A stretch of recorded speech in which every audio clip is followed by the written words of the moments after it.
অপর দল ওলামাদের মতে এটা ওয়াজিব না, এটা মুস্তাহাব বা সুন্নাহ। এখন যাদের মতে ওয়াজিব, যেমন ওলামায়ে আহনাফ বা হানাফি মাযহাবের মুফতাবিহি কওল অনুযায়ী এটা ওয়াজিব, ইমাম আবু হানিফা রাহমাতুল্লাহর মত অনুযায়ী এটা ওয়াজিব, এবং এটা সতর্কতামূলক মত হিসেবে এটার উপরে হানাফি মাযহাবের ফতোয়া। এখন কথা হলো, বর্তমানে হাজী সাহেবরা নিজেরা জামারাতে পাথর মারার পর কোরবানি করার পথ একরকম বন্ধ বললেই চলে। সৌদি আরবে সরকারিভাবে এটা নিষিদ্ধ। কোরবানির টাকা এই বছর বিশেষ করে হজের প্যাকেজের সাথে নিয়ে নেওয়া হয়েছে, সৌদি গভর্নমেন্ট নিয়ে নিয়েছে, সবার পক্ষ থেকে সবার কোরবানি সৌদি গভর্নমেন্ট করে দিবে। অন্যান্য বছর ঐচ্ছিক ভাবে মানুষ চাইলে কোরবানির জন্য টাকা জমা দিতে, চাইলে নিজস্ব ভাবে করতো।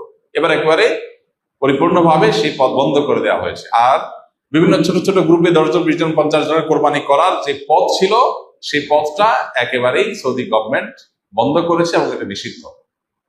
এখন প্রশ্ন হলো, সৌদি গভর্নমেন্ট যে কোরবানি করবে তারা তো একসাথে এই যে হজ যাত্রী যতজন আছে 15 লাখ 20 লাখ যাই হোক, এই হাজিদের সবার কোরবানি যখন একটা অথরিটি করবে, তো 20 লাখ বা 25 লাখ বা 15 লাখ যে কোরবানি হোক না কেন, এই সংখ্যক বিপুল সংখ্যক কোরবানি তো আসলে একদিনে বা 2-4 ঘন্টায় করা সম্ভব না। এটা আইয়ামুত তাশরিকের একেবারে আসর পর্যন্ত, বিকাল পর্যন্ত, এই টানা 3 দিন পর্যন্ত কোরবানি চলে। এখন প্রশ্ন হলো, কোরবানির এক পর্যন্ত তো মাথা মুন্ডন করা যাবে না হানাফি মাযহাব মুফতাবি কওল অনুযায়ী, ফতোয়া যে কওলের উপর আবু রাহমাতুল্লাহর কথার উপরে, তো সেটা অনুযায়ী তো 3 দিন পর্যন্ত ইহরামের কাপড়ে থাকা লাগবে। এটা তো কঠিন কাজ হাজী সাহেবদের জন্য। তো এই জন্য ওলামায়ে আহনাফের মধ্য থেকেই দারুল উলুম করাচি, জামিয়া বিন নূর টাউন সহ বড় বড় দারুল ইফতাগুলো ফতোয়া দিয়েছে যে এই বিষয়ে যেহেতু অন্য ইমামদের, ইমাম শাফি রাহিমাহুল্লাহ, ইমাম মালিক রাহিমাহুল্লাহ, এমনকি হানাফি মাযহাবের ইমাম আবু ইউসুফ, ইমাম মুহাম্মদ রাহিমাহুল্লাহ, এই সব জমহুর ইমামদের মতে যেহেতু এই তরতিব বা ধারাবাহিক রক্ষা করা ওয়াজিব না, এই ধারাবাহিকতা রক্ষা করা যেহেতু ওয়াজিব না, মুস্তাহাব, অতএব এটার খেলাফ করলে হজযাত্রীর কোনো হজে অসুবিধা হবে না, এর জন্য কোনো দম আবশ্যক হবে না। বিধায় এই বছর বাংলাদেশ, পাকিস্তান, ইন্ডিয়া বা পৃথিবীর যে কোনো প্রান্ত থেকে হানাফি মাযহাবের ফলোয়ার যে সমস্ত হজযাত্রীরা হজ করবেন, তারা যদি সৌদি গভর্নমেন্টকে যেহেতু দায়িত্ব দিয়ে দিয়েছে কোরবানির জন্য, তারা কখন করবে আমরা জানি না, তারা যদি এই দায়িত্ব দেওয়ার পর জামারাতে পাথর মারার পর মাথা চুল মুন্ডন করে ফেলেন, কোরবানি হয়েছে কিনা নিশ্চিত হওয়া ছাড়া, তারপরও তাদের হজ হয়ে যাবে ইনশাআল্লাহ, কোনো অসুবিধা হবে না এবং এর জন্য কোনো দম দিতে হবে না। আর অন্যান্য ওলামায়ে কেরাম, জমহুর বা সংখ্যাগরিষ্ঠ ইমামদের যে মত যেটা মুস্তাহাব বা সুন্নাহ, ওয়াজিব না, তাদের মত অনুযায়ী কোনো অসুবিধাই নাই।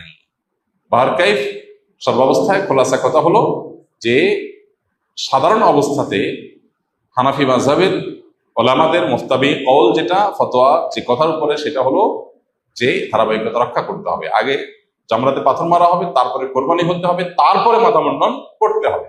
এটা ব্যত্যয় করলে দম আসবে, এটা স্বাভাবিক অবস্থা। যেহেতু সে অবস্থা এখন নাই, কোরবানি আমাদের হাতে না, তারা কোরবানির দায়িত্ব নিয়েছেন এবং তারা করবেন, অনেকগুলো করবেন।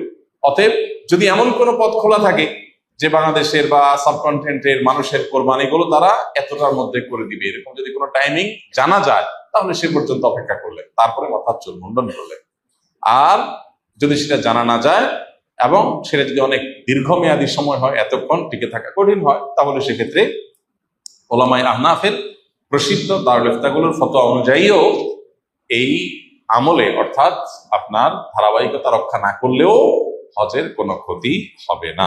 কোরবানি আসলে এক শ্রেণী মানুষের মায়া কান্না দেখা যায়, তাদের ব্যাপারে আপনার অভিমত কি?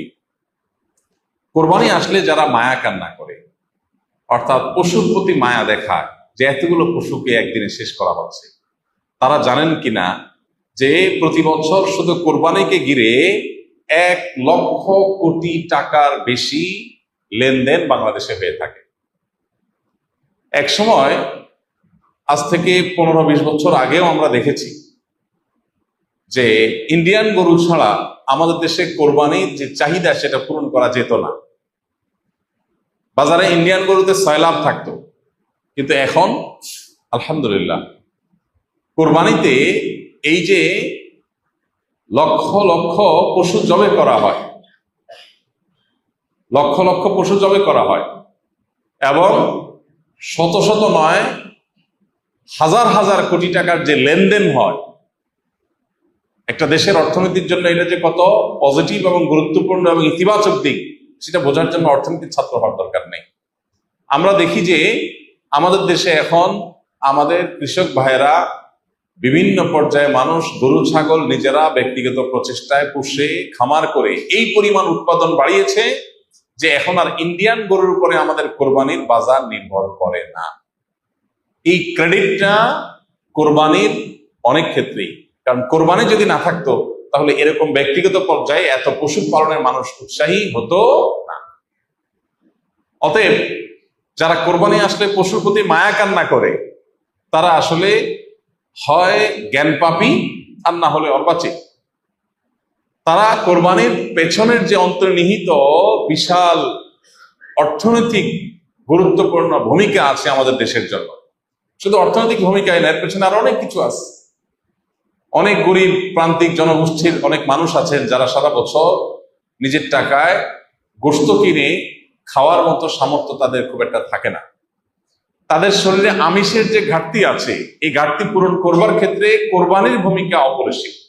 অনেক ক্ষুদ্র ক্ষুদ্র উদ্যোক্তা আছেন, ছোট ছোট ব্যবসায়ী আছেন, যে অনেক বিধবা আছেন যে 2-4-6টা ছাগল তিনি পালেন, 1 বছর পালার পর কোরবানিতে বিক্রি করে যে লাভ হয় তা দিয়ে তার সংসার চলে। আলহামদুলিল্লাহ, এই যে ক্ষুদ্র ক্ষুদ্র উদ্যোক্তা তৈরি করা, তাদেরকে বাঁচিয়ে রাখা এবং এই জাতীয় আরো যত রকমের সুফল আছে কোরবানিকে ঘিরে, দেখা যায় যে কাঁঠাল পাতা এটা সারা বছর কোনো কাজে লাগে না, কিন্তু কোরবানিকে ঘিরে প্রচুর পরিমাণে কাঁঠালের পাতা গাছ থেকে সংগ্রহ করা, পাড়া, তারপরে সেটা বিক্রি করা, তারপরে খড় বিক্রি করা, তারপরে গরুর খাবার বিক্রি করা, তারপরে কোরবানির জন্য গরুর গোশত বানাতে হবে সেজন্য কাঠের গুঁড়ি তৈরি করা, সেগুলো বিক্রি করা, তারপরে যারা কামারের কাজ করে, লোহা লক্কর নিয়ে যারা কাজ করে, তারা দেখা যায় দাও বটি ইত্যাদি ধার করার কাজ করে। এরকম বহু পেশার মানুষ তাদের জীবিকা নির্ভর করে কোরবানির উপরে। সবচেয়ে বড় কথা হতো আল্লাহ তাআলার নির্দেশ, নবী সাল্লাল্লাহু আলাইহি সাল্লামের নির্দেশ, সেটা তো সবচেয়ে বড় কথা আছেই। এর পাশাপাশি কোরবানির যত আর্থ সামাজিক উপকারিতা আছে সেটার দিকে যদি কেউ একটু চোখ বোলায় তাহলে সে কোরবানির ব্যাপারে নেতিবাচক কথা বলতে পারে না, হোক সে নাস্তিক, হোক সে অন্য কোনো ধর্মাবলম্বী। কারণ এর প্রত্যক্ষ সুফল আমরা অগণিত পাচ্ছি।